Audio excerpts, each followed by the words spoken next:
Chapter 13. Let us speak our free hearts to each other. Act 1, Scene 3. Seaton bellowed a command, and the gate began to open. The hinges were still creaking when the great voice of Macbeth came from the battlements. "Seaton! Get up here! Tell me the news!" Seaton slid off Mary's pony and handed the reins to the person he thought was a stable boy. Briefly, Seaton's hand touched Fleance's. The man's forearm bore an angry scab from a recent wound. Fleance kept his face averted from Lady Mary, praying not to be noticed. He needed to spend time in the courtyard watching the mechanism of the gate, counting up the number of sentries and seeing exactly where they were posted. But Lady Mary snatched the reins out of Fleance's hand, gave them to the nearest soldier, and shoved Fleance in front of her. "You, boy, there are errands to be run. Things to fetch for the Queen. Get going." Fleance was surrounded by soldiers. Some of these men would recognize him. Some might even be his father's men. If they believed the story Macbeth had put out, that he, Fleance, had murdered his father, Banquo's soldiers would be the first to kill Fleance. He had no choice but to go where Lady Mary pushed him. They entered the ground floor of the tower block, which could be separately defended if the enemy were to burst in the gate. The hall was packed with soldiers and gear. A narrow stone stair without rails clung to the side wall. The next floor could be reached only by going up single file. Fleance guessed that the tower had 3 floors, and that the women would be on the top, out of the way of the soldiers and relatively safe. But Lady Mary did not go to the stair. She was headed for the kitchen, where even in these circumstances Fleance found the rich smell of cooking enticing. Their passage was blocked by a steward carrying an armload of provisions out of a cellar. He left the cellar door open as he staggered toward the kitchen. "Downstairs," whispered Lady Mary, and she bundled Fleance into the cellar, shutting the door behind them. The steward had left a torch burning, so Fleance could see quite well. The cellar was a queer place, built right into the rocks of the hill, so its floor and walls were pitted and craggy. A tiny spring burbled in one corner, puddling in a scummy depression. Fleance hoped this was not the only water source for Dunsinane. "Fleance, what are you doing here?" Lady Mary demanded. "This is a terrible risk. Macbeth would as soon chop you in pieces as look at you." She had recognized him and wasn't putting a knife through him. "I thought you felt the same way," he said. By torchlight, he took his first real look at her and was shocked. "Are you all right, Lady Mary? You're filthy. You're bruised. Has Satan been hurting you? Why were you walking while he was riding? Did he hit you? I'll kill him." "You have to kill him anyway," said Mary, "and for a larger reason. He was one of the murderers of your father." Fleance pictured the hand that had given him the pony's reins. "I gave him that wound," he thought. "Seaton is the 3rd murderer against whom I am sworn." "Seaton was proud to explain to me that he killed Asleif," Lady Mary told Fleance. "Seaton knifed Asleif in the back just so that my betrothed would die dishonorably.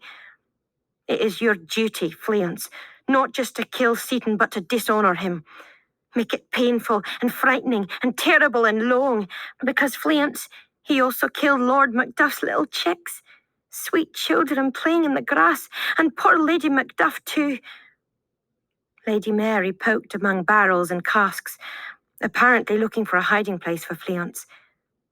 There were weapons here, piled high. Anything he needed to destroy Seaton was at hand. But he had a larger purpose, if there could be a larger purpose than avenging one's own murdered father. He must open the gates for the English army to come in, so that Scotland could be saved from Macbeth. He must not allow himself to spend his life taking one man when it was Scotland at stake. "Now, Fleance, tell me what you're doing here," said Lady Mary. "Sensible people are running from Macbeth, not toward him. Fleance said. "Will Seaton be able to do what he threatened? Marry you tonight?" Lady Mary's toughness vanished. She looked frail and young and small. "I don't know.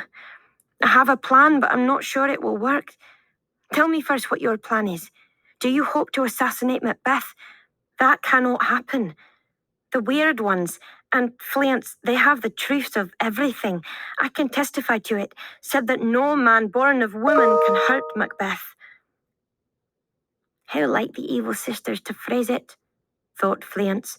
So it means nothing and everything. No man born of woman. It was difficult to find a place to stand. Wooden platforms had been built over the sharpest rocks, so that barrels and sacks could be safely laid on them. Fleance was perched on a tiny platform. Now he saw that it had a handle and bolts. He stepped off, pulled the handle, and opened a trapdoor. He and Mary peered in. It was a shallow hole, empty. Fleance was not sure what the purpose was. At the top of the stairs, the cellar door creaked. Mary and Fleance looked at each other. They had forgotten the steward. Fleance had nowhere to go except the hole. There was hardly room to crouch. He curled up, and Mary lowered the lid and stood on it. Too late, Fleance wondered if he could actually trust Mary, because he now knew what the hole was. A dungeon. And should Mary kick the bolt in place, Fleance would end his life here. To the person coming down the stairs, Lady Mary said lightly, "I'm counting portions of dried fish. How long do we expect the siege to last?" Seepage from the spring soaked into Fleance's clothes. He was going to sneeze. Lady Mary said, "Where are the servants who should be doing this labour for you? You are far too distinguished to be lugging stores from cellars." The voice of the steward was pleased. "There is chaos in the castle," he told her. "The officers who should be organising this war have deserted our king and gone to the English. It is despicable that our king should suffer like this. Those of us who were loyal now have double the work." The steward did not seem to wonder who Lady Mary was, or even realise that she had arrived a day or two after everybody else. So the steward was right that there was chaos. Fleance would have to make use of that. But how? And what plan did Lady Mary have? How would Fleance get to her so that they could exchange information? If there was one person whose sharp eyes would also recognise Fleance, it was Lady Macbeth, hawk that she was. Fleance did not dare get near the women's quarters. "You first, milady," said the steward. "I'll carry the torch." "Why, thank you, sir," said Lady Mary, and Fleance heard her soft footsteps on the stair. He feared the steward suspected something and would stay to look around, but that didn't happen. The man tromped heavily after Lady Mary. The door shut, and the steward bolted the cellar door from the outside. Honour, love, obedience, troops of friends, I must not look to have, but, in their stead, curses. Act 5, Scene 3. The kitchen was well run. Mary approved of the arrangements and the standard of cleanliness. I learned that much from Lady Macbeth, she thought, and suffered a stab of sorrow for the woman she had so admired. "I'll take that posset to the Queen now," she said sharply. The staff exchanged nervous glances. No one wanted to admit they hadn't prepared a posset. No one wanted to admit they didn't have the slightest idea who Mary was, either, in her wrinkled, dirty gown with her hair in disarray, men's boots, and her leather satchel. Mary frowned at them. "To soothe her sore throat?" she reminded them.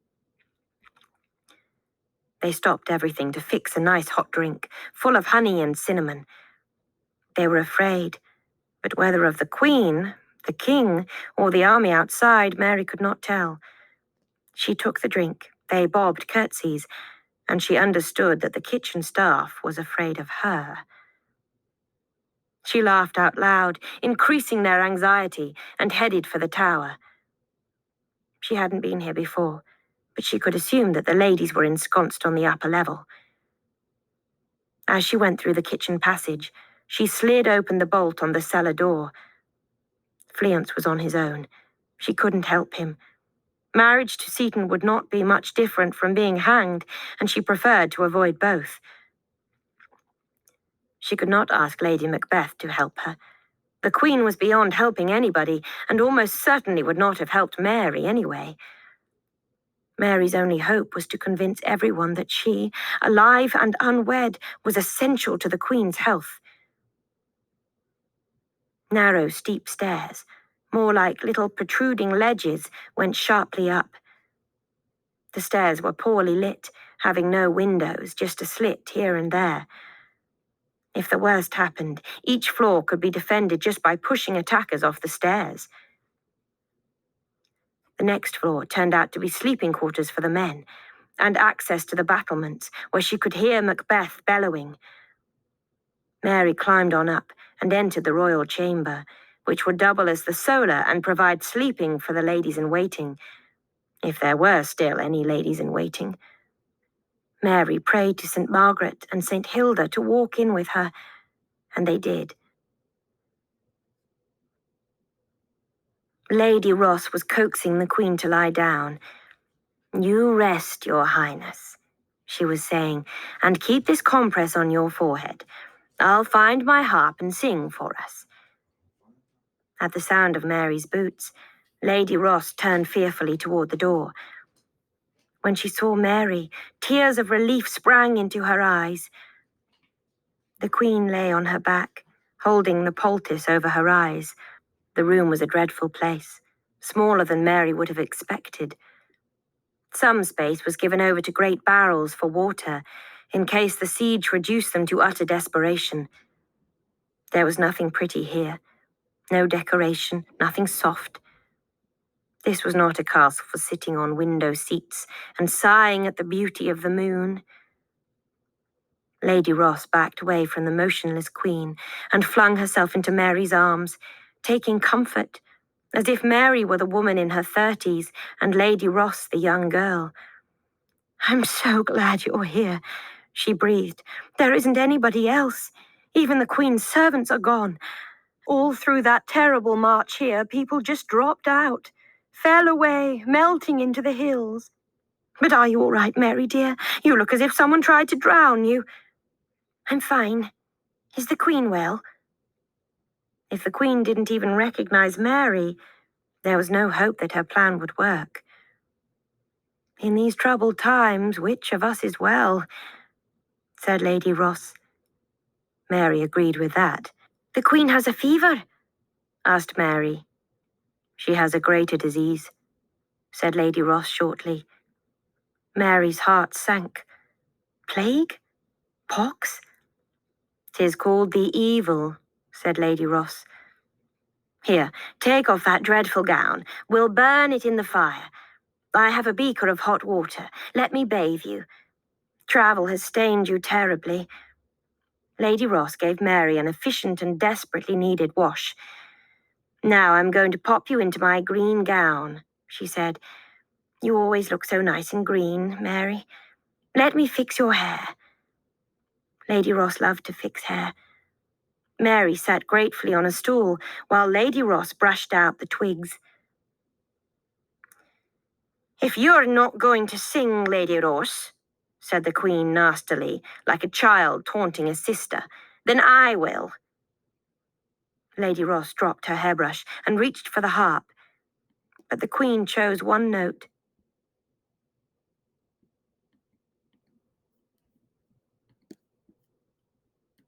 And chanted in a sing-song drone, "The Thane of Fife, he had a wife." "She knows what happened to Lady Macduff," thought Mary. "How could she know? Seaton hasn't made his report yet. Did the news come more swiftly than Seaton and I could travel? After all, he had to walk back to me, and we were slow on that pony. Or did the Queen know in advance what Seaton was told to do? "And where is she now?" asked the Queen with a queer triumph. "The wife of the Thane of Fife?" "Dead," whispered Lady Ross in Mary's ear. "Macbeth ordered Lady Macduff and all their babies killed. He sent Seaton to do it. Mary, I tried so hard to postpone your wedding to Seaton. He's a terrible man. But I didn't think even he would murder babies. And now my own Ross, the husband in whom I place my trust, has gone to England too. What are these men thinking of, leaving their wives behind? I am a prisoner in this castle with Macbeth, a hellhound if there ever was one, and my husband sends me a note that he's joining Prince Malcolm. What about me and the children? Our children, the ones we left by themselves unprotected. If Lady Macduff was murdered because her husband went to England, shouldn't my husband fear that I will be murdered when he goes to England? Men have their valor and glory to consider, thought Mary. Their families are not first. In just that way, I was not first with my father in Asleaf. Does Macbeth know yet that your husband fled? She too whispered, although the Queen could not possibly hear. She was chanting loudly about the demise of Lady Macduff. No, but the English armies are just over the hill. Macbeth has spies everywhere. I'm sure he has a spy in Seward's army. He'll be informed that my husband defected, and then he'll kill me.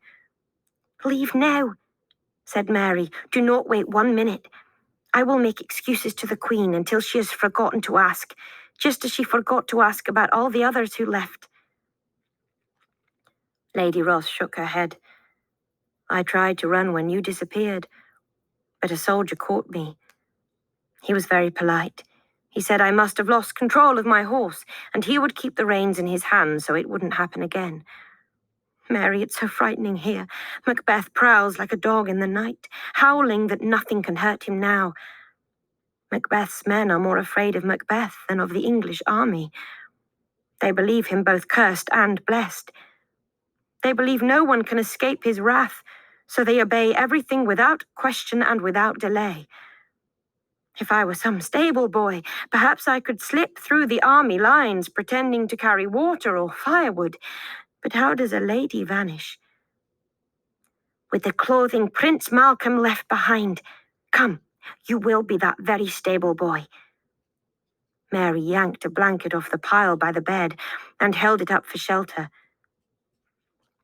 Lady Ross stepped out of her gown and into the muddy trousers. She lowered the filthy tunic over her fair shoulders and the soiled cap over her lovely hair. Mary wrapped her in the blanket and called to the Queen. I'll be right back, Your Highness. I'm going down to the kitchen to get you a bite of supper. The Queen was busy washing her hands. The stairs were more frightening going down. Lady Ross was unfamiliar with trousers and fearful of tripping on the edges of the blanket. It was a mark of the general confusion that none of the soldiers milling around below wondered about these two peculiar creatures crawling down the wall.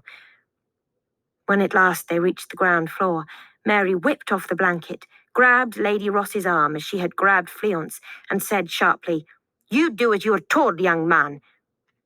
She marched Lady Ross into the courtyard. Mary had not realized just how tall the walls of Dunsinane were. From the outside, the power of this fortress was impressive enough, but here on the inside she saw that it was also a prison. Amazingly, Mary's pony was still there. Nobody had done anything about him. I said, Mary scolded loudly, that we need eggs for the Queen, and you are getting them. I don't care how far you have to ride. Get on that pony and come back with eggs. Lady Ross mounted awkwardly, embarrassed by the trousers. Remember, you're a boy, breathed Mary. You're brave. You're fast. Leading the pony, Mary walked grandly to the gate, swishing the bright fabric of her gown, drawing attention to herself, and flinging her long golden red hair around her shoulders. This stupid boy, she said to the sentry, is going to find eggs for the Queen. Our dear queen isn't well. We're making her a pudding that will go down easily. Open that gate.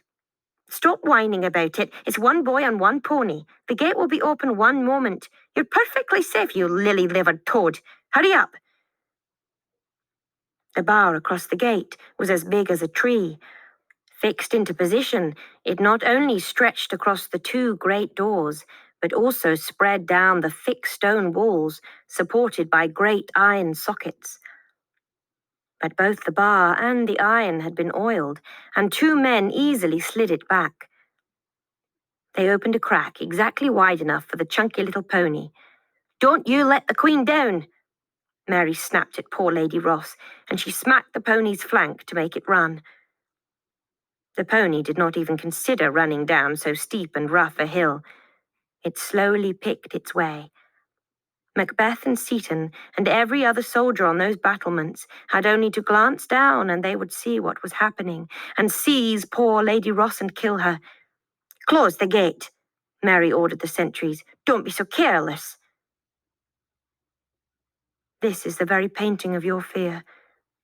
This is the air-drawn dagger. Act 3, Scene 4. "A wedding?" shouted Macbeth. He hurled his beer jug at Seaton. "You have interrupted me to ask about your wedding? Do you think I care about women at a time like this? You whey-faced loon." The king stormed around the ramparts, checking every stone, every corner. Seaton followed. The king was riveted by Birnam Wood. Seaton himself couldn't see much but trees. It was a large area, he knew, royal lands kept for hunting. When this was over, Seaton would arrange a hunt. He loved hunting, and it was far too long since they'd had a good chase. Killing deer wouldn't leave him with these sticky hands the way killing those... He stopped the remembrance. "You bungled killing Fleance along with his father," said Macbeth contemptuously. "Did you accomplish killing that woman and all the children?" "News came from a neighbour of Falkland, but I want it from you. I don't want heirs left. Do you understand?" "Yes, sir. There are no heirs left, sir." Macbeth forgot the children. He looked back out at Birnam Wood. "They're out there." "Yes, sir." "They can't get me," said the king. "No, sir," said Seaton. "Remember how your sword smoked that day against MacDonald? And then you were only Thane of Inverness and Glamis. Now you're king." Seaton started to add that God would be on Macbeth's side because Macbeth was king. But the words tripped him up. Why, then, had God not been on Duncan's side? And even though Macbeth had been righteously crowned at Scone, there was nothing righteous in his kingship. It was not going to be God on Macbeth's side. It was going to be witches. Macbeth chanted, quoting the witches, "I laugh at the power of man, because none of women born shall harm Macbeth." "The three weird ones on the heath told you?" Seaton asked. "The same. Have you seen them?" "And brought gifts to them," said Seaton. "How large was your gift?" Macbeth was startled. "I brought nothing. I am king. I demanded." Seaton would have said that evil powers always required gifts, and from a king would require kingly gifts. "This crown sears my eyeballs," said Macbeth. There was not enough sun to squint at, and the king's head was bare. Seaton looked around for an explanation, as if he might see a crown nearby. Instead, he saw Lady Mary, in a vivid green gown, capturing the eyes of an army as she sashayed across the courtyard, while down the steep path outside the gate, that stable boy was riding away. We have scotched the snake, not killed it. Act 3, Scene 2. Fleance lifted the lid with a groan, unbent himself, and climbed out. He was wet and smelled mossy, but at least he wasn't permanently sealed in a dungeon. Thanks to Mary, he could get out of here, and he had better do it fast before the steward spotted that open bolt. Where could he stand so that he could see everything, learn what he needed to know about the gate and the troops, yet not be seen by anybody who might recognize him? How would he know when to open that gate? How would he signal Prince Malcolm that it was time to rush the castle? If he opened it too soon, Macbeth's men would shut it again and kill him.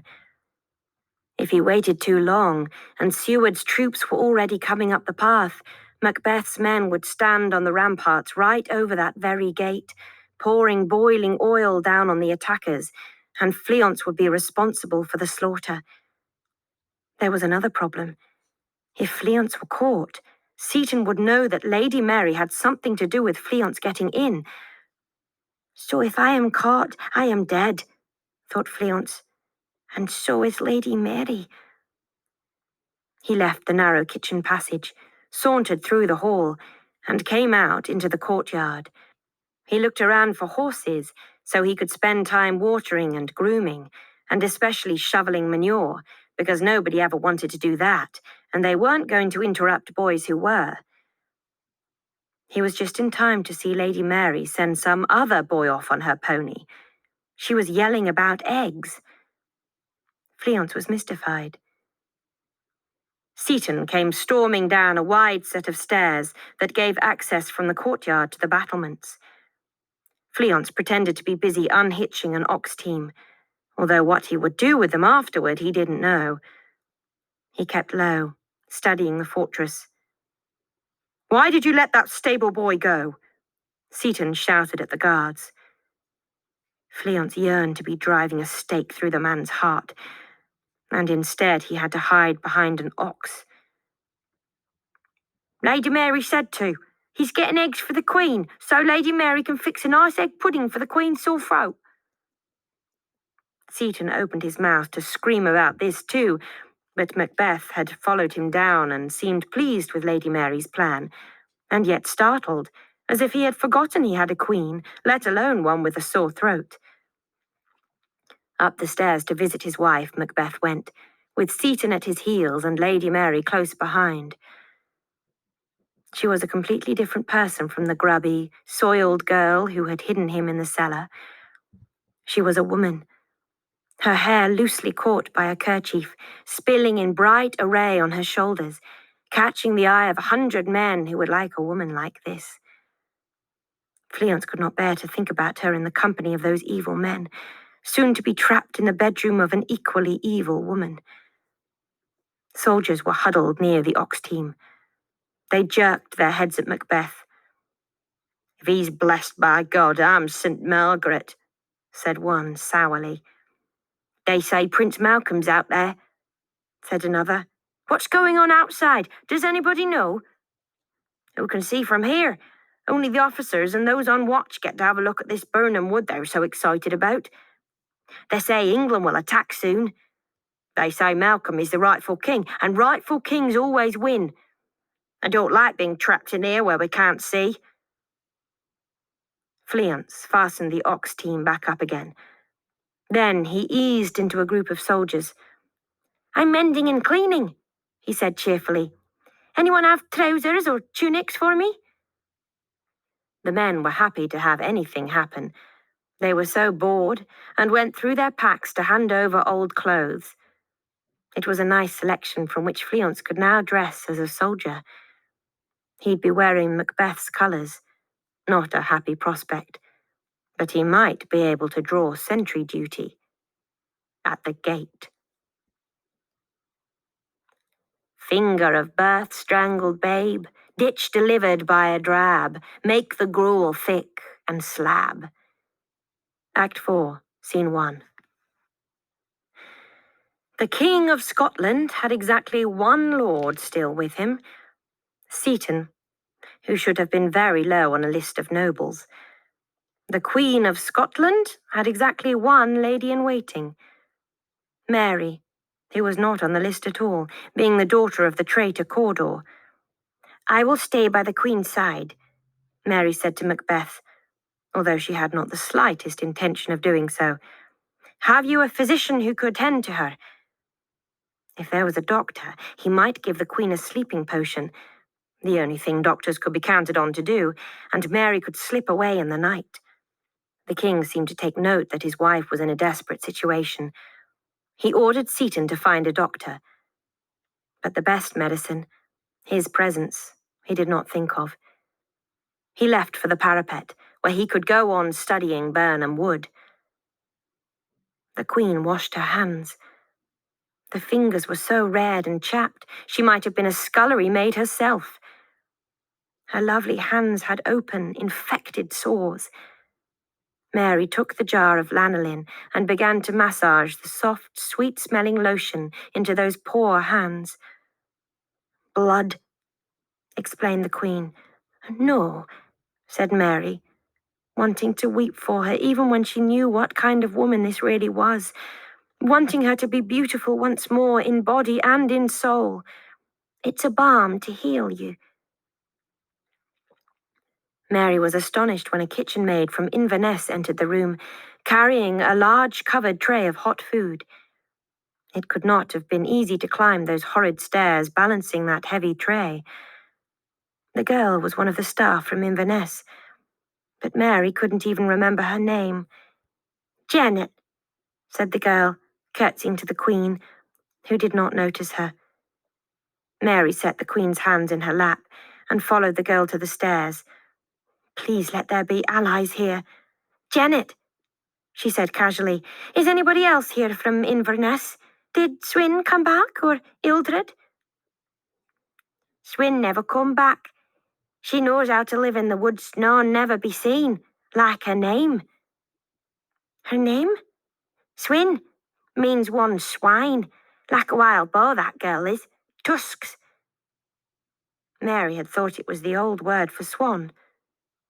She saw now that Swin was both, the savage wild beast and the elegant white swimmer. Nor Ildred won't ever be back either. Father Ninian came for her. He did? Mary was delighted. He's all right? She's all right? Janet looked at her incredulously. How could she be all right? After her having that baby, Ildred thought the father would marry her, but he laughed. Took the babe, though. Promised Ildred he'd find it a good home. Oh, poor Ildred.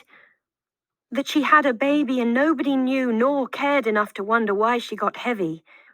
Nobody noticed her pain and travail, and that included Mary, who had tried to stay as far from Ildred as possible. Why didn't she tell Lady Macbeth? Asked Mary, thinking that way back then, in another world and another time, Lady Macbeth would have ordered the man to marry Ildred.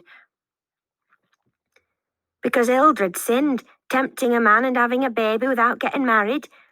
The lady would have thrown her out on the moor to live like a leper. Father Ninian found out too late to help. He was caring for his flock, you know. It's why he couldn't leave Inverness when we did. But Ildred needed him, so he came for her. Ildred is fine then, said Mary. I'm so glad. Fine, said Janet scornfully. Seaton, as you're going to wed, lady, was the father of that baby. The witches needed a baby's fingers for their brew, and he brought them. And you think Ildred is fine?